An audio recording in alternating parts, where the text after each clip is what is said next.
Good morning class. Yesterday we have learned metalloids and today we are going to study physical properties of metals and non-metals. आज हम पढ़ेंगे physical property of metals and non-metals. तो कल मैंने आपको कुछ definitions भी लिखवाई थी जैसे कि malleability, ductility, lustrous.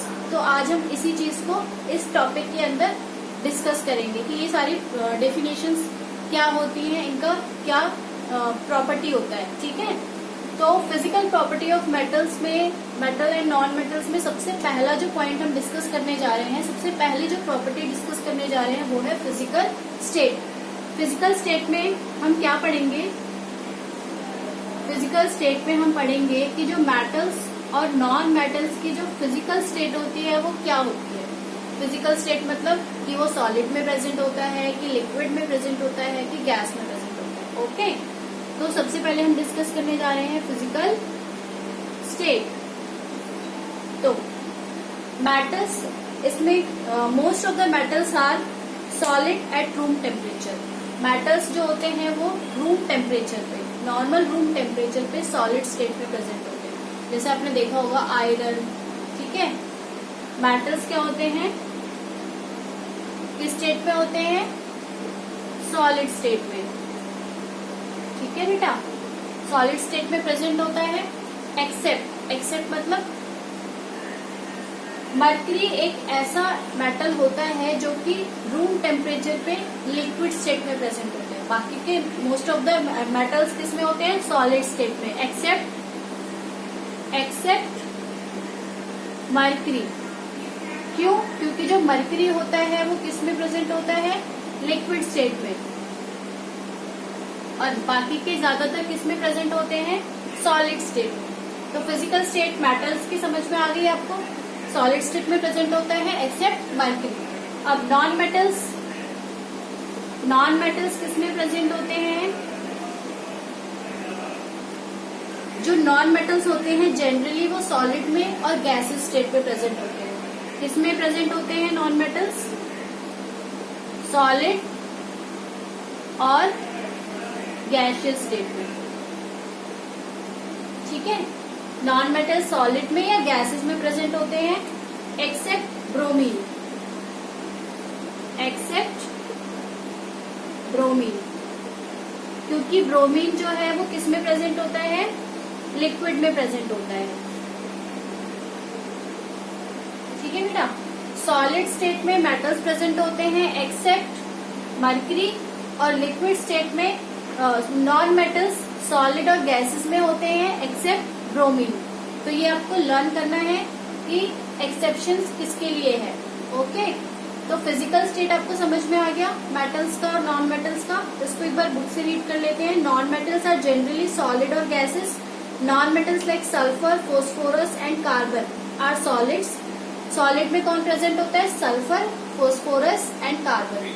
और गैसेस में कौन प्रेजेंट होता है? Hydrogen, oxygen and nitrogen. Okay, now bromine किस में प्रेजेंट होता है? लिक्विड में. ये क्लियर हो गया आपको फिजिकल स्टेट.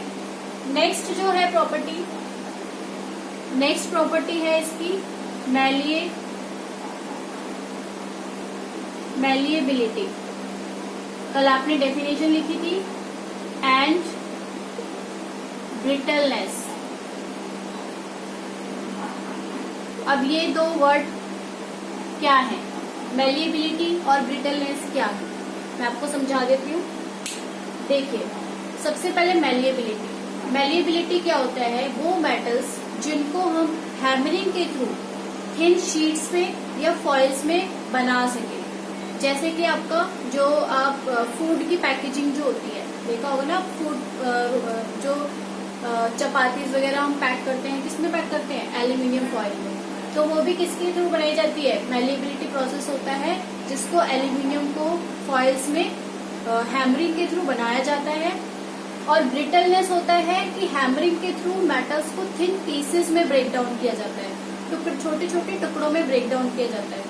दोनों का डिफरेंस क्या है कि इसको शीट्स में या फॉइल्स में बनाया जाता है और इसको ब्रेक डाउन किया जाता है इनटू थिन पीसेस में. इसको पढ़ लेते हैं. The property which allow the metals to be hammered into thin sheets or foils is called malleability. Malleability की डेफिनेशन क्लियर हो गई। वो प्रॉपर्टी जिसमें अलाउ किया जाता है मेटल्स को किसमें कन्वर्ट करने के लिए, थिन शीट और फॉइल्स में। इसी प्रोसेस को क्या कहा जाता है, malleability. Most of the metals are malleable. ज्यादातर मेटल्स क्या होते हैं, मेलिएबल होते हैं। क्यों? Gold, silver, aluminium and copper are highly malleable. सबसे ज्यादा मेलिएबल मेटल कौन से होते हैं, gold, silver, aluminium and copper. Because of this property of metals they are very useful to us. और इसी प्रॉपर्टी की वजह से हम इनको ज्यादा यूज करते हैं। फॉर एग्जाम्पल कैसे यूज करते हैं, aluminium foils are widely use for safe packaging of food stuffs. Food stuffs में यूज किया जाता है पैकेजिंग करने के लिए। मेडिसिन में यूज किया जाता है, चॉकलेट्स के जो रैपर्स बनते हैं उसमें यूज किया जाता है। ओके, तो आपको मेलिएबिलिटी समझ में आ गया कि मेटल्स की मेलिएबिलिटी की प्रॉपर्टी किस तरीके से होती है और उसको किस में यूज किया जाता है। Now move to the next page. However zinc metal breaks into pieces on hammering. जो जिंक मेटल होता है उसको हैमरिंग के थ्रू पीसेस में ब्रेक डाउन किया जाता है, और जिसमें पीसेस में ब्रेक डाउन किया जाता है उसको क्या बोलते हैं, ब्रिटलनेस। इसीलिए जिंक क्या प्रॉपर्टी शो करता है, ब्रिटल प्रॉपर्टी शो करता है। ओके, अब हम पढ़ेंगे नॉन मेटल्स क्या मेलिएबिलिटी शो करते हैं या ब्रिटलनेस शो करते हैं। ठीक है, non metals are non malleable. जो नॉन मेटल्स होते हैं वो नॉन मेलिएबल होते हैं, मतलब वो मेलिएबिलिटी प्रॉपर्टी शो नहीं करते। उनको फॉइल्स में या शीट्स में नहीं, हैमरिंग के थ्रू नहीं किया जा सकता। Non-metals are non-malleable as they cannot be beaten into thin sheets on hammering. Rather, they break up into small pieces. ठीक है, उनको small pieces में कर सकते हैं, thin sheets में नहीं कर सकते। The property due to which non-metal, if in solid state, bracket में आपका लिखा है if in solid state, अगर वो solid state में present है तो कौन, non-metals। अगर नॉन मेटल सॉलिड स्टेट में प्रेजेंट है तो ही हम उसको ब्रेक डाउन कर सकते हैं into thin pieces. Okay, otherwise हम उसको थिन पीसेस में कन्वर्ट नहीं कर सकते। और इसी प्रॉपर्टी को क्या कहा जाता है, brittleness. For example sulphur and coal. कोयला देखा होगा आपने, कोल को ब्रेक डाउन किया जाता है किसमें, छोटे छोटे पीसेस में। तो वो क्या होते हैं, वो नॉन मेटल्स होते हैं जो ये प्रॉपर्टी शो करते हैं। But some non-metals such as hydrogen, oxygen in gaseous state and bromine in liquid state, जो gaseous state में present होते हैं नॉन मेटल्स और जो liquid state में present होते हैं उनको आप brittleness property के थ्रू नहीं कर सकते। ठीक है, तो they do not show the property of brittleness। So आपको ये वाला टॉपिक क्लियर हो गया। फिजिकल स्टेट में हमने पढ़ा, फिजिकल स्टेट में मैं आपको समराइज कर देती हूँ एक बार। फिजिकल स्टेट में हमने क्या पढ़ा कि जो मेटल्स होते हैं वो सॉलिड स्टेट में प्रेजेंट होते हैं एक्सेप्ट मर्करी, क्योंकि मर्करी किस में प्रेजेंट होता है, लिक्विड स्टेट में। ओके, सेकंड हमने पढ़ा नॉन मेटल्स किस में प्रेजेंट होते हैं, उनकी फिजिकल स्टेट क्या होती है, वो सॉलिड में भी प्रेजेंट होते हैं और गैसेस में भी प्रेजेंट होते हैं एक्सेप्ट ब्रोमीन। ब्रोमीन एक ऐसा नॉन मेटल है जो कि किस में प्रेजेंट होता है, लिक्विड स्टेट में।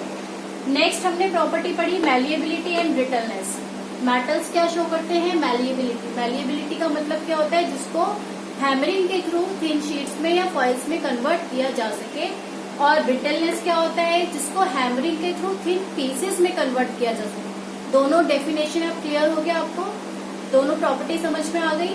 ठीक है, इनके एग्जाम्पल्स आपको समझना बहुत जरूरी है कि कौन सा मेटल मैलिएबिलिटी शो करता है, कौन सा मेटल ब्रिटलनेस शो करता है, कौन सा मेटल सॉलिड स्टेट में प्रेजेंट है, कौन सा मेटल लिक्विड स्टेट में प्रेजेंट है। ओके बेटा, तो आपकी बुक में जितने भी एग्जांपल्स दे रखे हैं गोल्ड के, सिल्वर के, कॉपर के, एल्यूमिनियम के, एटलीस्ट उतना तो आपको लर्न होना चाहिए।